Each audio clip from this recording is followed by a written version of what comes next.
Wa a'yunuhum tafidu min ad-dam'. Yung mga mata ng mga sahaba ay umaapaw ang kanilang mga luha dahil sa hindi sila pinasama ng mahal na propeta Muhammad sa pakikipaglaban. Yung mga sahaba, umiyak sila dahil sa hindi sila nakasama sa isang ibada. Ngunit tayong mga alipin ng Allah subhanahu wa ta'ala sa mga oras at araw na ito, umaga hanggang gabi ay nagkakasala sa Allah. Hindi man lamang natin magawang maluha, magilty sa mga ginagawa nating kasalanan. Kailan ka huling umiyak para sa Allah? Kailan ka huling tumulo ang luha mo nung naiwan mo ang salatul fajr? Kailan tumulo ang luha mo nung ikaw ay lumabas sa bahay ukhti na walang hijab? Kailan ang huling pagluha mo nung gumawa ka ng mga haram? Nung manood ka ng mga haram? Kailan ang last na pag-iyak mo? Dahil sa guilty ka sa mga nagawa mo sa Allah subhanahu wa ta'ala. At marami sa atin, mas naiyak pa kapag nakakita ng mga movie, especially ang mga kababaihan. Subhanallah. Mas naiyak pa kapag namatay yung bida. Mas naiyak pa kapag nagkasakit yung bida. Subhanallah. Kailan ang huling pagluha ng iyong mga mata para sa Allah subhanahu wa ta'ala?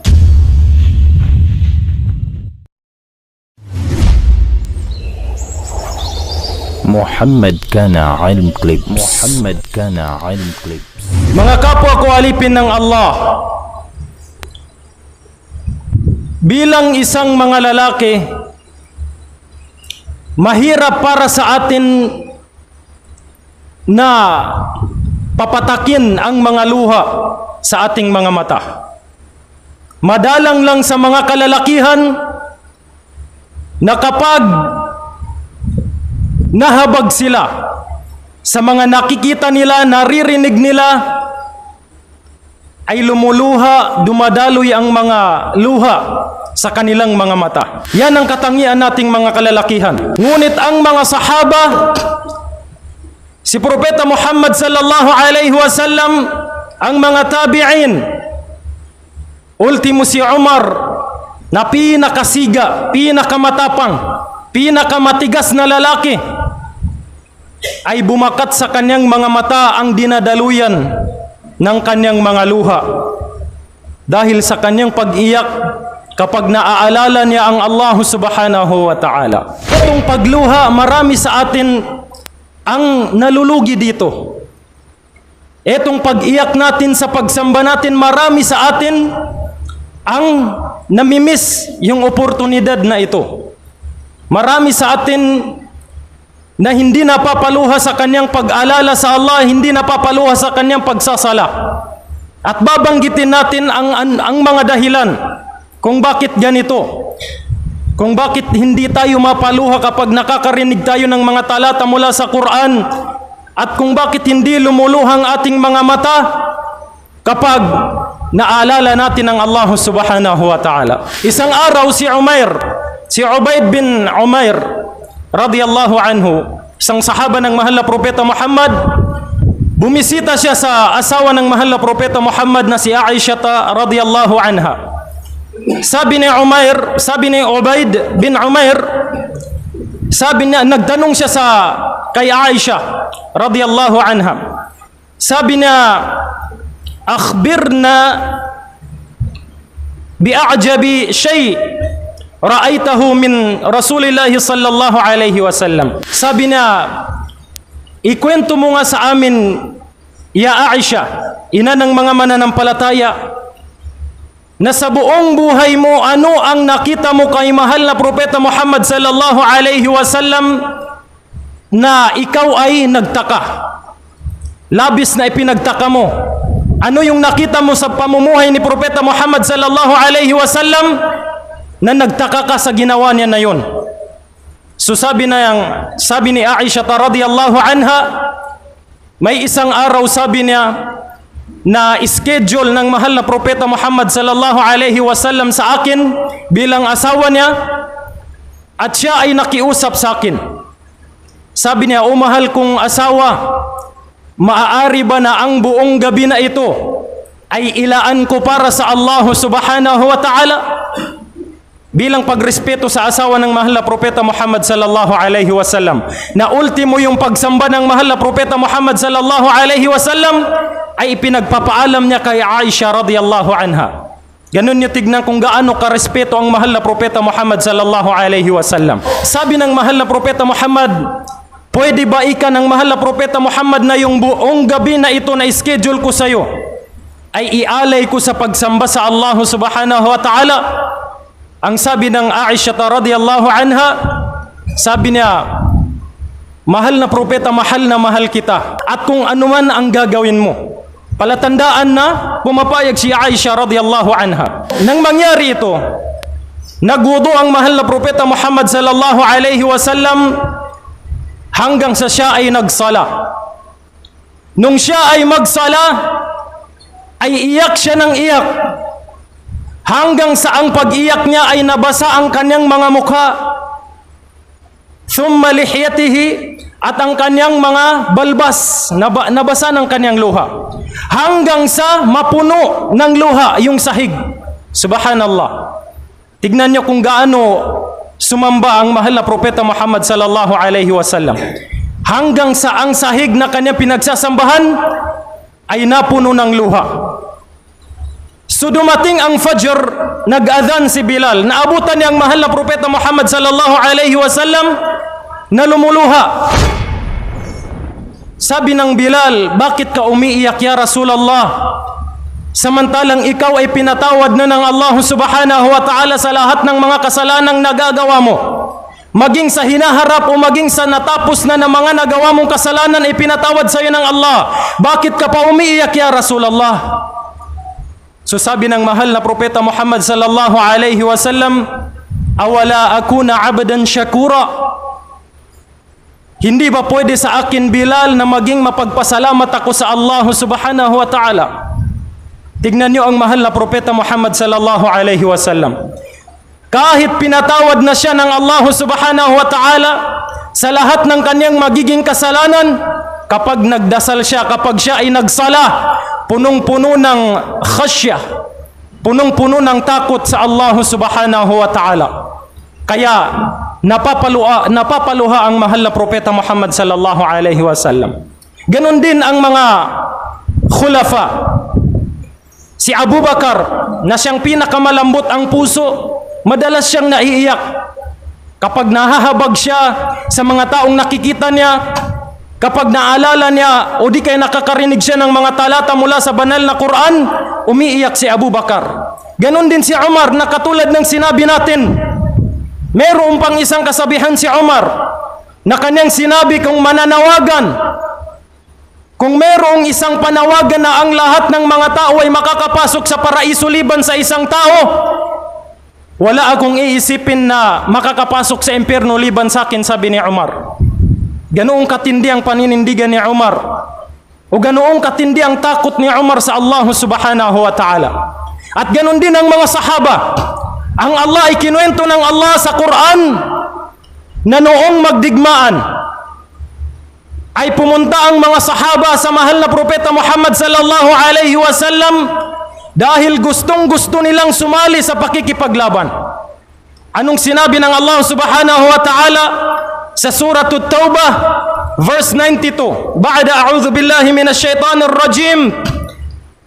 ولا على الذين إذا ما أتوك لتحملهم قلت لا أجد ما أحملكم عليه تولوا وأعينهم تفيض من الدمع حزنا ألا يجدوا ما ينفقون. Sabi ng Allah subhanahu wa ta'ala, walang kasalanan yung mga tao na dumating sa iyo, O Propeta Muhammad, noong sila ay dumating sa iyo, na nanghihingi sila ng kagamitan para makasama sila sa pakikipaglaban sa landas ng Allah, wala silang kasalanan nang hindi sila makasama, sabi ng Allah. Noong sinabi mo sa kanila na la ajidu ma ahmilukum alay, wala akong maibibigay na kagamitan sa inyo, wala akong maibibigay na panustos sa inyo sa pakikipaglaban. So anong ginawa ng mga sahaba? Tumalikod sila sa mahal na propeta Muhammad sallallahu alaihi wasallam, wa a'yunuhum tafidu minad dam'. At yung mga mata ng mga sahaba ay umaapaw ang kanilang mga luha dahil sa hindi sila pinasama ng mahal na Propeta Muhammad sa pakikipaglaban. Umaapaw ang kanilang luha sa pag-iyak nila dahil hindi sila pinasama ng mahal na Propeta Muhammad, na kung saan kapag namatay sila doon ay diretso sila sa paraiso. Yun ang iniiyak nila, na hindi sila nakasama sa isang malaking oportunidad na kung saan kapag doon nagtapos ang kanilang buhay ay diretso sila sa piling ng Allah subhanahu wa ta'ala. Ngunit tayo mga kapwa ko alipin ng Allah, yung mga sahaba, umiyak sila dahil sa hindi sila nakasama sa isang ibada. Ngunit tayong mga alipin ng Allah subhanahu wa ta'ala sa mga oras at araw na ito, umaga hanggang gabi ay nagkakasala sa Allah, hindi man lamang natin magawang maluha, magilty sa mga ginagawa nating kasalanan mula umaga hanggang gabi. Samantalang yung mga sahaba, hindi lang sila nakasama sa isang ibada, sobra silang nalungkot, sobra silang umiyak. Ngunit tayo, sa kasalukuyan na ito, tabya, kahit lubos na napakamakasala ng tao, hindi niya magawang maluha, hindi niya magawang magilty sa mga pinaggagawa ng kasalanan mula umaga hanggang gabi. Kailan ang huling pagluha ng iyong mga mata para sa Allah subhanahu wa ta'ala? Kailan ka umiyak? Kailan ka huling umiyak para sa Allah? Kailan ka huling tumulo ang luha mo nung naiwan mo ang salatul fajr? Kailan tumulo ang luha mo nung ikaw ay lumabas sa bahay ukhti na walang hijab? Kailan ka lumuha? Kailan ang huling pagluha mo nung gumawa ka ng mga haram? Nung manood ka ng mga haram? Kailan ang last na pag-iyak mo? Dahil sa guilty ka sa mga nagawa mo sa Allah subhanahu wa ta'ala. Itong pagluha mga kapwa ko alipin ng Allah ay isa itong palatandaan kapag tayo ay malambot ang ating puso sa tuwing naaalala natin, nakakarinig tayo ng mga talata mula sa banal na Quran, ay lumalambot ang ating mga puso at lumuluha ang ating mga mata. Ito ay palatandaan na ikaw ay iniiwas ng Allah subhanahu wa ta'ala sa impyerno. Sinabi ng mahal na Propeta Muhammad sallallahu alaihi wasallam mula sa hadith ni Abdullah bin Abbas radiyallahu anhu, sabi niya, "Aynan la tamassuhuma an-nar, aynun bakat min khashyatillah wa aynun batat tahrusu fi sabilillah." Dalawang mata ika ng mahal na Propeta Muhammad sallallahu alaihi wasallam ang hindi nadaraan sa apoy ng impyerno. Ang una, yung mata na umiiyak, tumutulo ang luha dahil sa pagkatakot niya sa Allah subhanahu wa ta'ala. Sa tuwing siya ay nagsasala, hindi niya maiwasan na maluha. Sa tuwing nakakarinig ng talata mula sa banal na Quran, hindi niya maiwasang maluha. Ang mata na yan ika ng mahal na Propeta Muhammad sallallahu alaihi wasallam ay malayo na sa apoy ng impyerno insyaallah.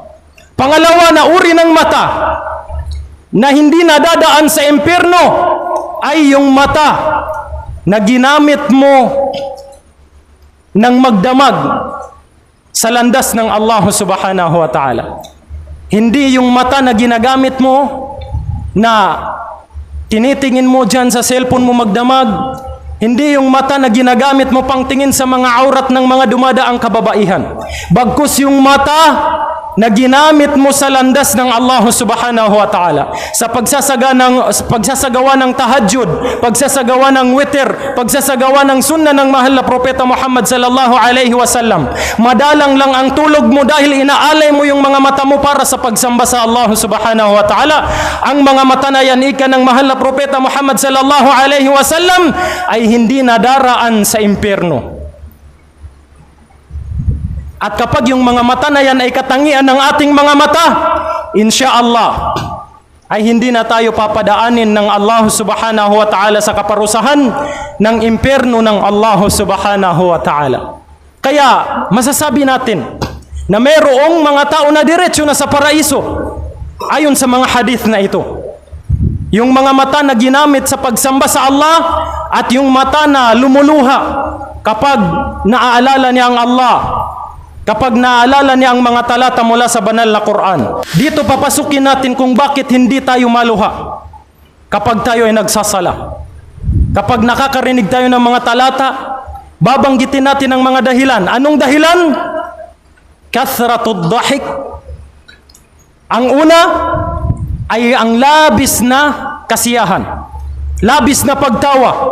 Yan ang unang-una na dahilan kung bakit kapag ikaw ay nagdadasal ay hindi ka makafocus, hindi ka parang ikhlas, parang kulang yung pagsamba mo, parang hindi kumpleto. Hindi natin masasabi na mayroong taong perpekto ang kanyang pagsasala, pero meron sa atin na kapag tayo ay nagdarasal, parang hindi natin feel. Bakit? Ang una dahilan niyan ay dahil sa labis kang palatawa. Napaka bungis-ngis mo. Lagi ka na lang tumatawa. Hindi ipinagkait sa atin ng Islam ang pagiging masayahin. Ngunit kontrolin natin ito, sapagat sinabi ng mahal na propeta Muhammad, la tukthirid dhahik fa inna kathratad dhahik tumitul qalb. Wag nyo ika ni propeta Muhammad sallallahu alaihi wasallam paramihin ang pagtawa.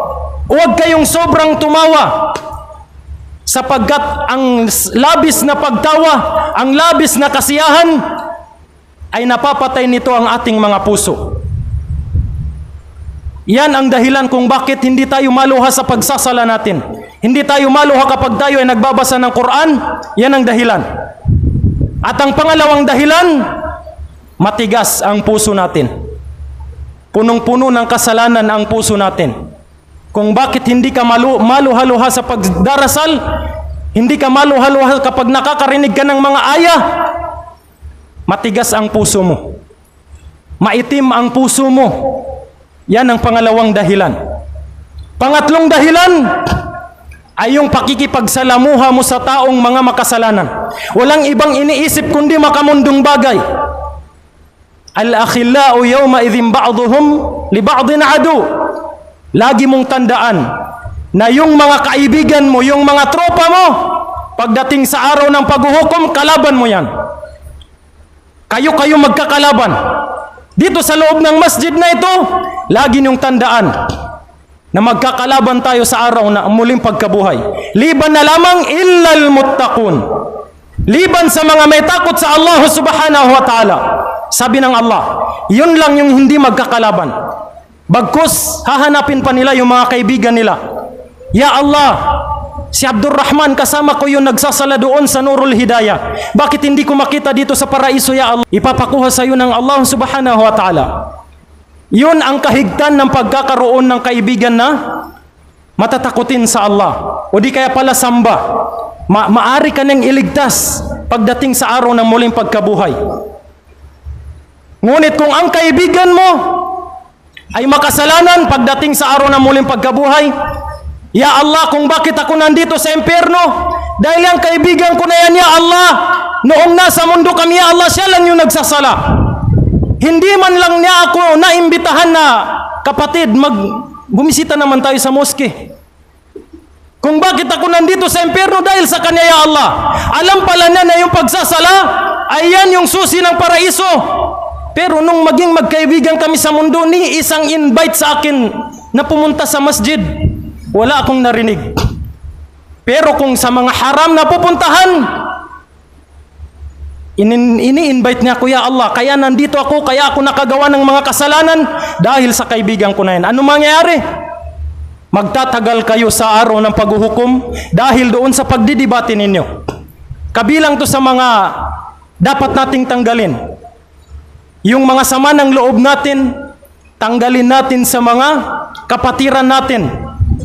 Sapagkat, halimbawa, kung malinis ka na sa mga kasalanan mo, kung pinatawad ka na ng Allah sa pagitan nyo at ng Allah subhanahu wa ta'ala, pagdating nyo sa araw ng paghukom, ang hindi mawawala doon ay yung hukuk, yung mga karapatan ng bawat isa. Kahit pinatawad ka na ng Allah, hindi mo malalagpasan yung mga taong pinagkautangan mo. O di kaya, yung may mga naging alitan kayo.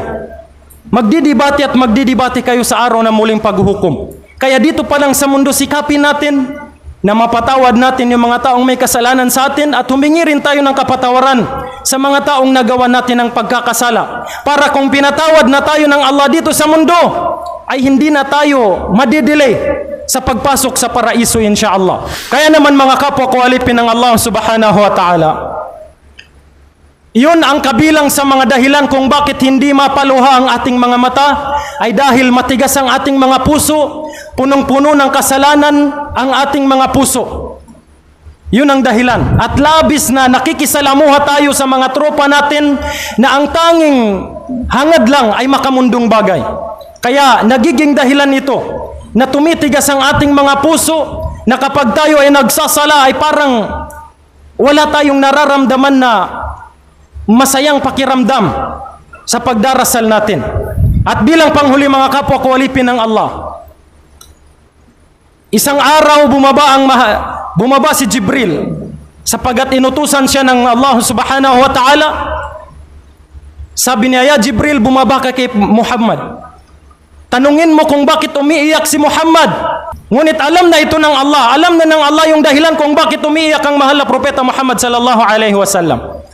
Nang bumaba si Jibril, sabi na kay mahal na propeta Muhammad, "Ma yubakika ya Rasulullah?" Ano ang dahilan? Ano ang iniiyak mo ya Rasulullah? So, ang sabi ng mahal na propeta Muhammad sallallahu alaihi wasallam, ang iniiyak ko ay ummati, ummati, ummati. Ang aking mga ummah.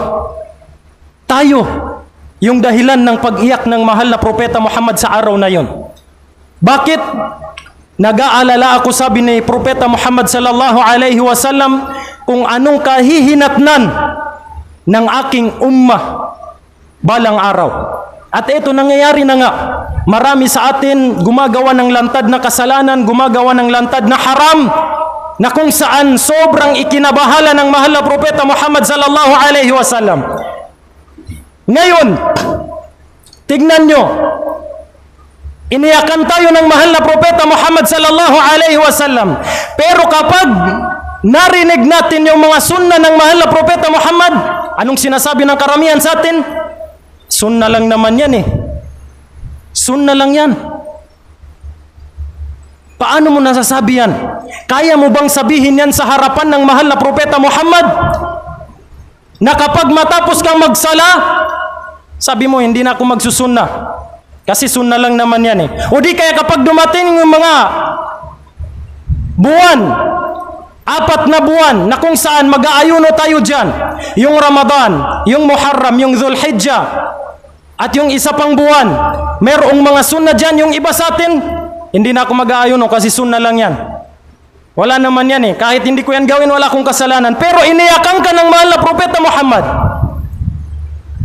Pero ikaw, binabaliwala mo yung sunna ng mahal na propeta Muhammad sallallahu alaihi wasallam. At marami sa atin naiiyak, mas naiiyak pa kapag nakakita ng mga movie, especially ang mga kababaihan. Subhanallah, mas naiiyak pa kapag namatay yung bida, mas naiiyak pa kapag nagkasakit yung bida. Subhanallah. Ganito ang umma ng mahal na propeta Muhammad sallallahu alaihi wasallam sa mga kasalukuyan. Hindi isang pagbaba ng katangian ng isang lalaki ang mapaluha sa pagsamba sa Allah subhanahu wa ta'ala. Sa kapanahunan natin ngayon, kapag umiyak ka, sinasabing bakla ka. Hindi yun magiging dahilan. Bagkus yan ay sukatan kapag napaluha ka. Lalong-lalo na sa pagsamba mo sa Allah subhanahu wa ta'ala, nangangahulugan na napakataas ng iyong iman. Napakataas ng iyong pananampalataya sa Allah subhanahu wa ta'ala. Para masuri mo kung mataas ang iman mo sa Allah, kapag nag-iisa ka, kapag nasa bahay ka, suriin mo ang sarili mo kung paano ka magdasal. Nagagawa mo bang magdasal ng mga sunna sa bahay? O di kaya kapag nagbabasa ka ng Quran, ay lumalambot ba ang puso mo? Umiiyak ba ang mga mata mo? Diyan mo malalaman kung napakataas na ng iman mo sa Allah kapag mag-isa ka. Kapag mag-isa ka, diyan mo malalaman na kapag napaluha ka, kapag naging ikhlas ka na walang nakakakita sa'yo, dito sa loob na ito, lahat tayo ikhlas. sa mga oras na ito. Mamaya kahit pagkatapos natin magsala, magsusunna pa tayo. Hindi ko sinasabi na wag na kayo magsunna, pero meron sa atin na kapag nasa masjid, abay ang galing magdasal. Napakataimtim magdasal. Napaka-ikhlas. Pero pag wala sa masjid, subhanallah, kakaiba yung kanyang ugali, kakaiba ang kanyang gawain, kakaiba ang kanyang pagsamba sa Allah subhanahu wa ta'ala. Bara-bara, kung tawagin sa kapanahunan natin ngayon.